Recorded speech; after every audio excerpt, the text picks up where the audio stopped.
Well, good morning, folks, and it is well after midnight.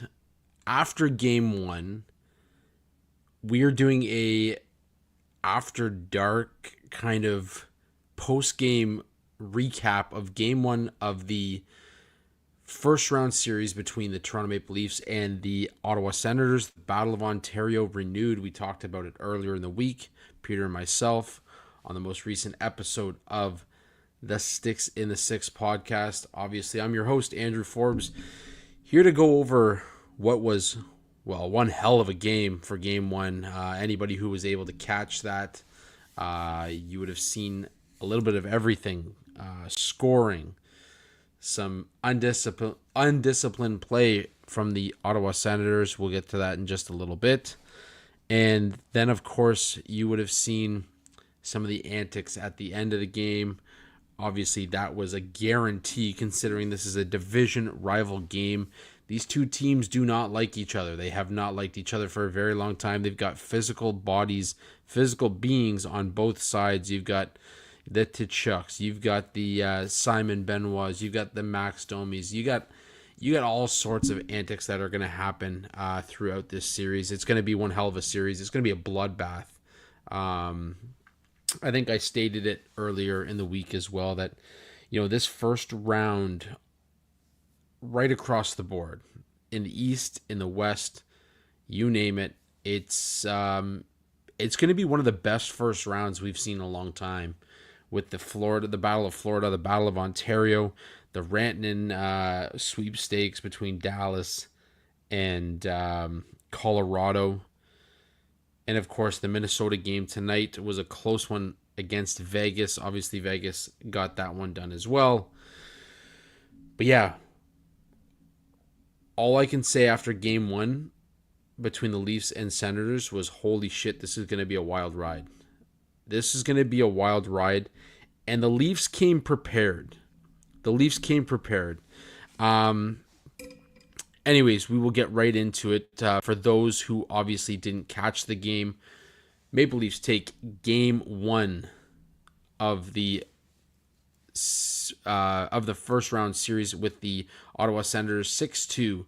It's been 21 years since the last Battle of Ontario. Obviously, the Leafs took that back then as well. It was a yearly thing that happened.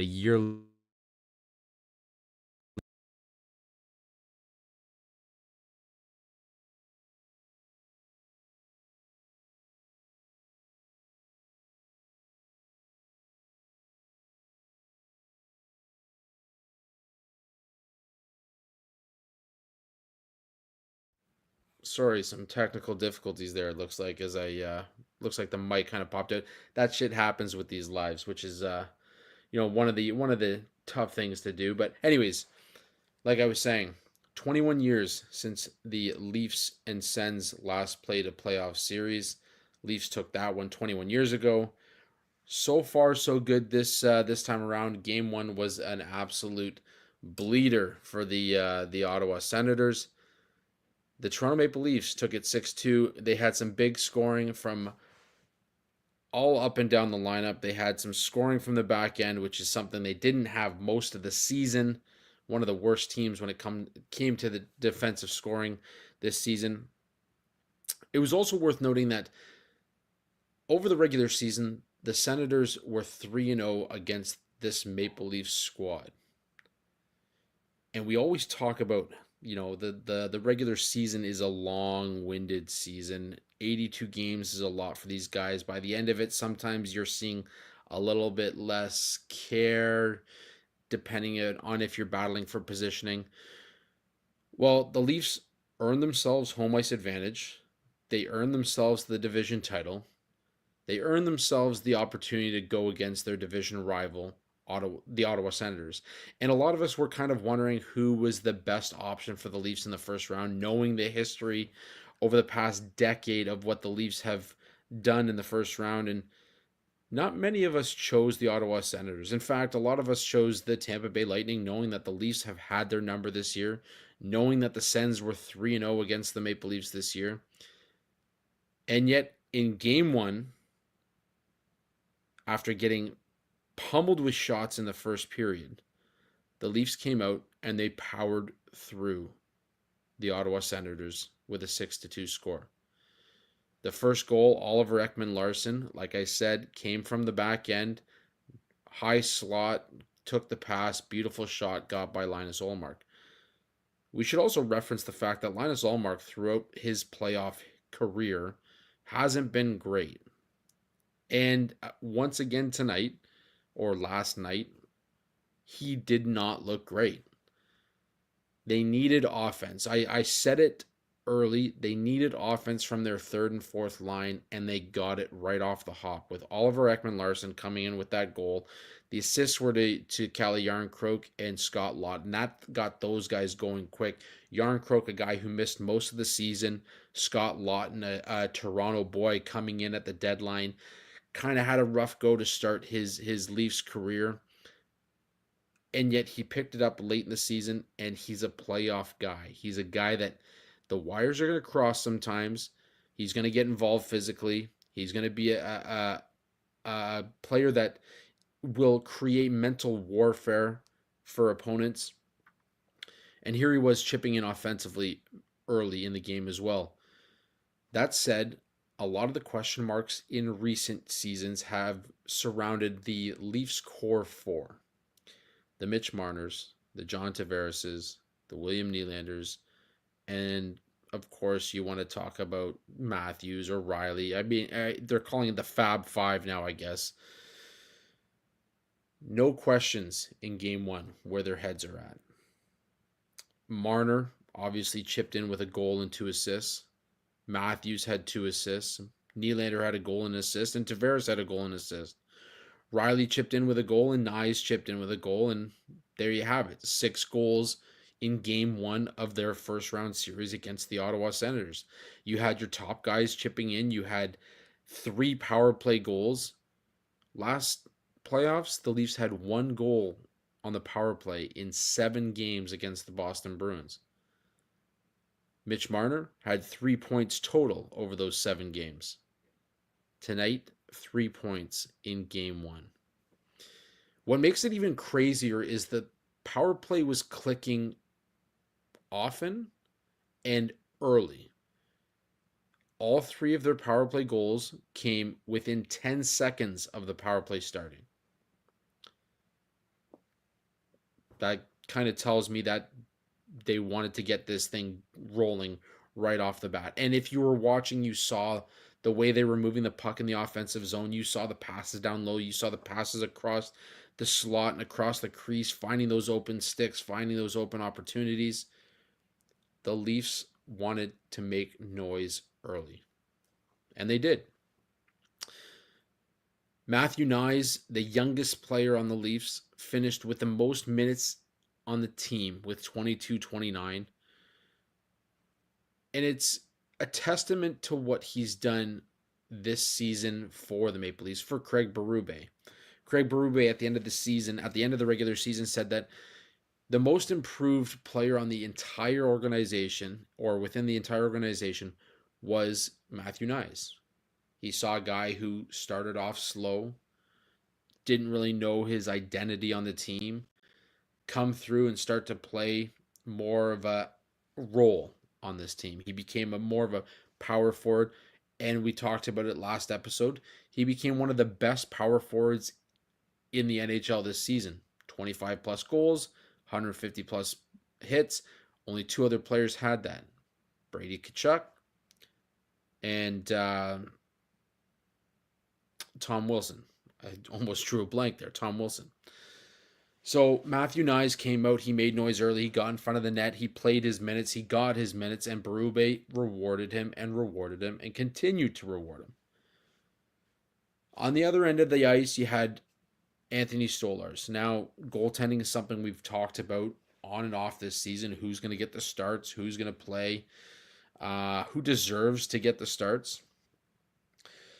And once again, Anthony Stolarz, with the experience, with the Stanley Cup behind him, he was able to take game one, had a little bit of control issues when it came to rebounding, which led to the goals. but he found a way to get dialed in and make the stops when needed. He was a major asset to the Leafs in game one. And although there was a questionable um, collision in his crease, one that had me a little worried, seeing that his leg kind of pushed up against the post as he slid off to the side. It reminded me of the Dwayne Rollison injury back. I want to say 05, 06, but I could be wrong. But when he had that similar injury, he ended up being out for the remainder of the playoffs. Was never really the same. Obviously, that knee injury is so important for goaltenders. So I was certainly worried, but the two goals against Oilers were ones that you can look back on and say those are ones that he could have stopped if he was 100% on his game, 100% focused, 100% able to, grab those rebounds and pull in that puck the way that he normally does. Tonight, I would say he was at 92%. He wasn't catching the rebounds as well. He wasn't pulling the pucks in. He wasn't. Those were the reasons that you ended up seeing those two goals. And that said, we need to recognize that he still made the key stops when he needed. And that's something that we haven't seen Leaf goaltenders do in recent years. Steal games, find ways to come back and get things done. A 6-2 score, the Leafs offense was on, the Leafs goaltending was on. They found a way to unify and get it done as a team. And that's what's going to win them games in this playoffs. That's what's going to help them on their road to hopefully a second round berth, maybe a conference final berth. We don't know. We're not going to sit here and speculate because anything can happen. Before we continue, just a quick word from our fine sponsors over at DraftKings Sportsbook. The NBA 82-game grind is done, and now the real fun begins. The NBA playoffs are here, and it's time for all the high-stakes drama, clutch moments, and jaw-dropping plays. I cannot wait. If you're looking to make the playoffs even more exciting, DraftKings Sportsbook has you covered as an official sports betting partner of the NBA. Try placing a bet on your favorite player's performance. Will they drop 30 points, 40, or more? It's your call. Here's something special for first timers. New DraftKings customers bet $5 to get $200 in bonus bets instantly. Make it a playoff run to remember with DraftKings. Download the DraftKings Sportsbook app and use code THPN. That's code THPN for new customers to get $200 in bonus bets when you bet just $5. Only on DraftKings. The crown is yours. Gambling problem? Call 1-800-GAMBLER. In New York, call 877-8-HOPE-NY or text HOPE-NY 467-369. In Connecticut, help is available for problem gambling. Call 888-789-7777 or visit ccpg.org. Please play responsibly on behalf of Boot Hill Casino and Resort, Kansas. 21 plus age and eligibility varies by jurisdiction. Void in Ontario. New customers only. Bonus bets expire 168 hours after issuance. For additional terms and responsible gaming resources, see dkng.co/audio. Anyways, so the game did get a little chippy late.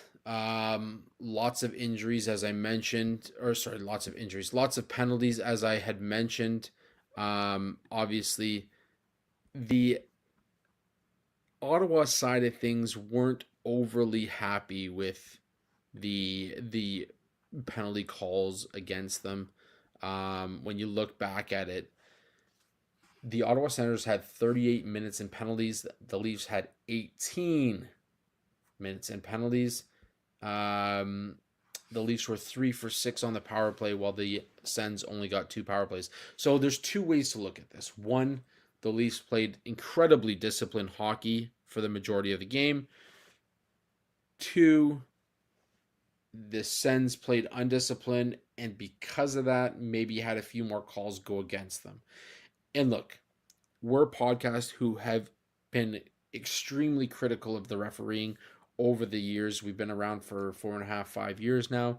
We've criticized refereeing, we've criticized the Department of Player Safety, we've criticized officiating across the board.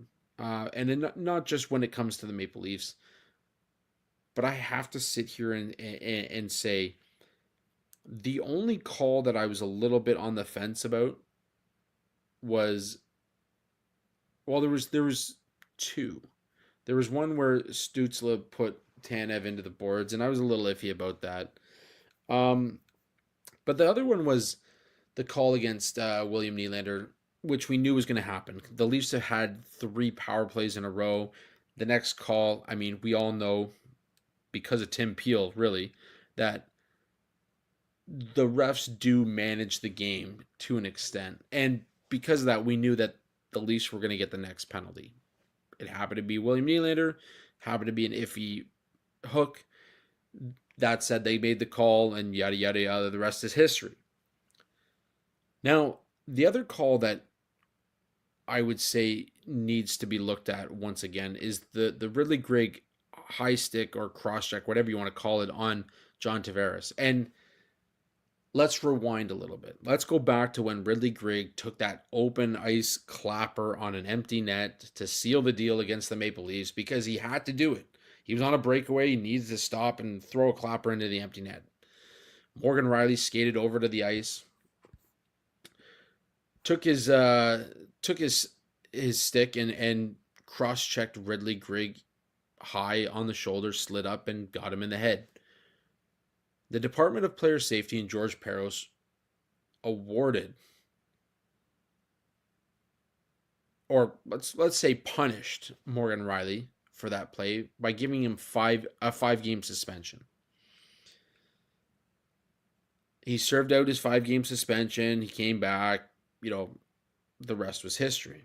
Well, the same player who had that done to him tonight went ahead and did a very similar thing, albeit didn't skate up to him, but saw John Tavares coming in, raised his stick, and cross-checked him in the high shoulder, which slid up and therefore hit John Tavares in the head. At first, the referees awarded the Leafs a 5-minute major power play. Okay?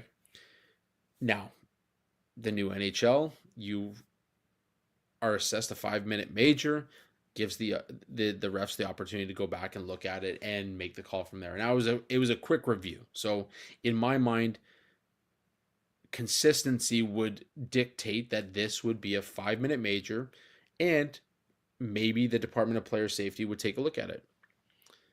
Not only did the officials on ice recant their 5-minute major, give them a 2-minute minor.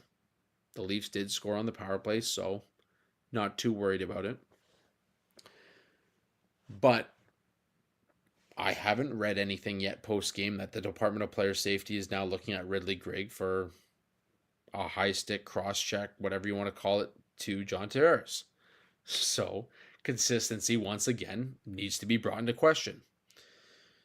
The reason I'm bringing all of this up, though, is because in all of this, the post-game comments by head coach Travis Green, which we should mention for those who are not familiar with Travis Green, was a former Leaf. He came out and he said, I think some of the calls were a little soft that went against us.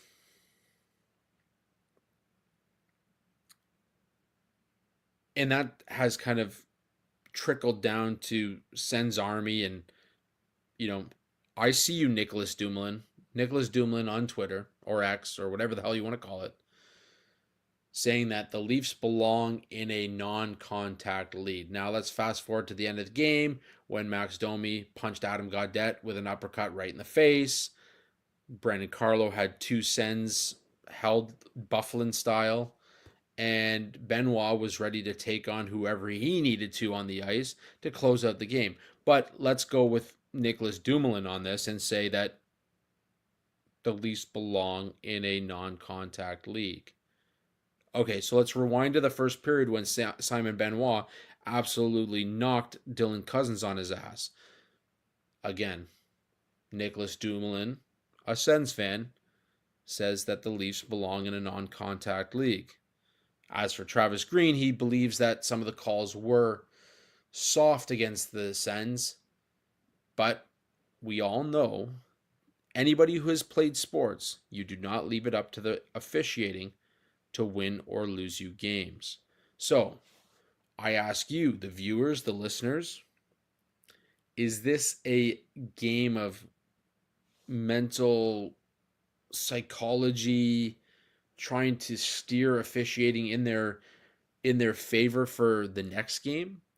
Or is this Travis Green just trying to back his players while behind the scenes going to rip them a new one for the undisciplined, inexperienced playoff play that they showed in game one? Either way, we see it as antics. Travis Green's antics are starting early. Game one. This is playoff hockey, baby. This is your head coach going out there and trying to stir the pot whichever way they can. And it's been noted over the years that when you come out and you call out officials, sometimes you'll get a call that goes your way the next game. Sometimes you won't. Sometimes calls will go against you once again. Regardless, Chief Craig Berube, his message to his team is stay off your phones, stay off the internet, stay out of all the noise, all the outside noise. This is outside noise. In fact, you could throw it up on the bulletin board in the locker room or the whiteboard or whatever the hell you use now, or you could just leave it and come back to game two the same way you approach game one and play like your backs are against the walls. Because for the Leafs, that's what it's all about. Your backs are against the walls. You've been criticized and ridiculed and laughed at and for so many years. Yeah, sure, you've made the playoffs for the last 9 years. You've secured a spot for the last 9 years. In fact, you hold the best active streak for playoff appearances in the NHL. But every year, it's the same story. The first round comes around, you can't get it done, you're knocked out. This time, it can be different. And you're changing the narrative right off the bat by winning game one. So, regardless of what is said by Travis Green, the Leafs have to make their focus on their game. Don't be afraid to have that tussle at the end where Domi, Tanev, McKay, Benoit, Carlo all got involved. Don't be afraid to throw that big hit like Benoit did on Dylan Cousins in the first. And don't be afraid to go back at Ridley Grigg and maybe give him that extra shot because there's going to be a willingness to engage. This is an inexperienced Sens team. Hell, Brady Tkachuk played his first playoff game in game one. This team has less experience and is going to make the mistakes that the Leafs have made for so many years prior. So it's time to find a way to expose those holes, expose that inexperience of the Ottawa Senators, and get back onto a track in which the Leafs can take advantage and find a way into the second round. It's one game. We've seen teams come back. We've seen teams expose the Leafs for the holes they've had throughout their lineup. This is arguably the best built Leafs team we've seen in the playoffs in the last 9 years. For them, it's one game at a time. Like Steven Lorenz said prior to game one, it's not about going out there and winning 10-0 or 12-0. It's about playing your game, playing 60 minutes of hockey, and getting the W. That's what's going to win you series. That's what's going to get the job done. That's what's going to get you the second round. As for the Ridley Grigg hit, we'll wait and see if anything comes up over the next couple of hours. If the Department of Player Safety is going to look at it, we will keep you updated, of course, on our socials. But if you ask Chief about it, his answer is call the league office. See what they have to say about it, as he noted on his way out of his press conference. As for now, the Leafs are up 1-0 in their first round series, the Battle of Ontario. And they'll go into Tuesday night's game, 7:30 in Toronto. All the home fans having their back, up 1-0, in the hopes of taking a 2-0 series lead and maintaining home ice advantage. But remember, the Sens are going to be coming back strong. They're going to be coming back pissed off. And it's going to be up to the Leafs to hold off that charge. Whether it's Wall or Stolarz in net, nothing changes offensively. Nothing changes defensively. As for now, it's a 1-0 lead in the first round of the NHL playoffs for the Toronto Maple Leafs over the Ottawa Senators. As always, make sure you check out all the shows over at the Hockey Podcast Network, as well as check out some of our sponsors in the notes below, DraftKings, SeatGeek, as well as BioSteel, for all those discount codes. Until Tuesday night, when we will have hopefully another post-game show. It'll be late, but it'll have a few people tune in. That's all we have for Game 1 of the NHL playoffs, and the Toronto Maple Leafs win 6-2 over the Ottawa Senators. Until Tuesday, go Leafs go.